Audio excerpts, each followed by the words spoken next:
Okay, so with the summary video, having taken care of most of the annoying sort of details, I can almost jump right into this. I'm just going to check off some things on the preferences page. I've already made sure to set the music volume. It has to be exactly here. Any quieter and you can't hear it. Any louder and it will drown out my voice. We're going to be playing with hide feedback. This is the one setting that I kind of dislike.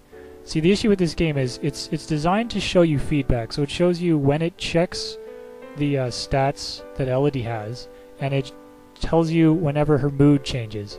But the thing is, it tells you both when you succeed at skill checks and when you fail them, which I find to be really immersion breaking, because when you die, it tells you exactly what it was you were supposed to know, which I would appreciate having the opportunity to at least be confused about that for a few more tries. At least until I die 3 or 4 times. I'm going to try to not die.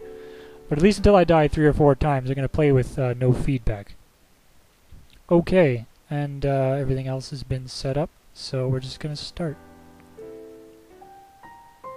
Oh, those screen transitions are so tacky. Jocelyn, King Dowager, Duke of Caloris. We're almost home. Your room is just the way you left it. Elodie says nothing. I know it's hard to leave your school and all your friends, but I've arranged the best possible tutors for every subject. Well, that sounds nice. You'll have to work hard this year to prepare yourself before your 15th birthday, but I know you can do it. That's a really good vote of confidence. You'll learn quickly and you'll make a wonderful queen. It's what your mother would have wanted.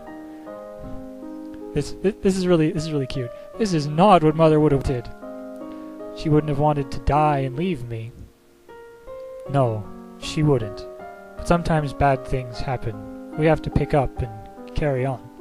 It's a really wooden response. I mean, seriously, like that is so wooden. And the only way I can accept that answer is the fact that the woman who just died is also his wife, supposedly. So maybe he's torn, way more than Elodie. All of Nova depends on us, on you. Elodie lets out some kind of sigh. I will be here to guide you until your coronation, but the decisions you make are ultimately up to you. I like the way that's phrased, because it's really saying, like, I'll be here to support you. All the shots will be yours, but I'll be here to support you. It seems like the ideal balance. Plus, in terms of moving the conceit of the gameplay along with the fact that you're going to be a 14-year-old girl making a bunch of decisions while the king is there, I think it makes sense. I mean, there's a lot about the game so far that's like, it's doing so many things right. Like starting off with a nice soundtrack that's telling you what's going on before anyone even says anyone is dead. Buddy Boy here basically easing you into the way the game's going to work while also advancing character development. It's very smart. There's also this button on the side here. We're probably not going to be using that because I can't remember information like this. That is, even if I click on that, I'm just going to forget it the instant later. So we're not even going to bother. Come, your maids are waiting. And here we are. We're ready to start. So it's asking me if I want to use the tutorial. I don't. I'm going to be describing the way the game works, but the visuals are nice, so we're going to pretend that the tutorial is helpful. I would in fact say that the tutorial has one kind of issue, although it's just something that compounds with a problem with the interface also. There's something about the interface that makes it hard for some people to notice one thing about the game, and then the tutorial doesn't do anything to counteract this problem. So we'll get there.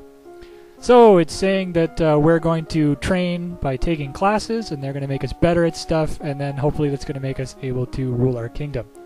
And there will be an ongoing plot. It'll be week by week. Alright, life and death. Oh, that sounds bad. Yes, we will be dying.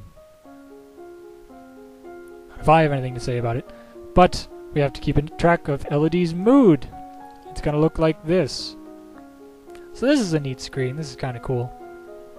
And yeah, so one thing it says, if you become more cheerful to cancel out the depression, strongest motion would then be afraid. So it's telling me that if you become cheerful, then it does indeed move this counter away from the depressed extreme and towards cheerful.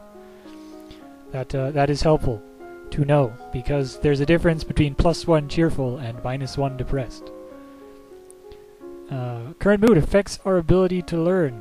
Yes, so skills page. Skill categories. We start with 0. Yes, yes. So what we're going to be doing is we're going to be choosing 2 of these every week, and we will be trading them, and we will normally be getting 10 points. That will be the normal situation, and this will be altered by modifiers. In fact, they'll be altered by modifiers in pretty much every situation, so it will never in fact be 10 points. Now this is the part where I think there's a big blunder in the interface. It says it writes the penalty to conversation as -2. However, that -2 doesn't really mean -2. It means -100%. That is, you cannot learn anything in conversation right now. The game will let you try, and it won't work.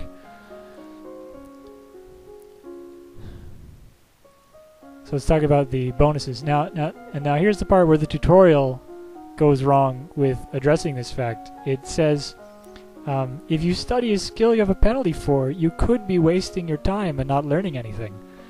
Yes, that's right if it's talking about the -2 case, but it's only right in talking about the -2 case. There are situations, in fact right away, where you want to suck up the -1 penalty anyway, because 5 points in the skill is better than 0 points in the skill.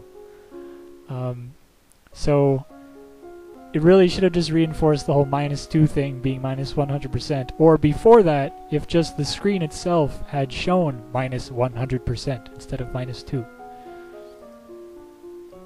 Okay, and these all depend on mood, right? So we'll be paying attention to that. And so once we set all that up, we then actually make the real choice, which is where we choose our classes. Yada yada yada. It's kind of clunky, but it's programmed with RenPy, so it's functional. Feedback bubbles. Oh wait, there they are. Oh, maybe this was fixed in the patch. Oh, that's gonna be awesome. Yes. Okay. I did hit hide feedback, right? Because I really don't think I should have seen that. Okay, so preferences. Yeah, we're on hide feedback. Okay, wow, the game is actually going to do what I want it to, I think. Yes, that's nice. Okay, so here we are in week 1. We had to study things, and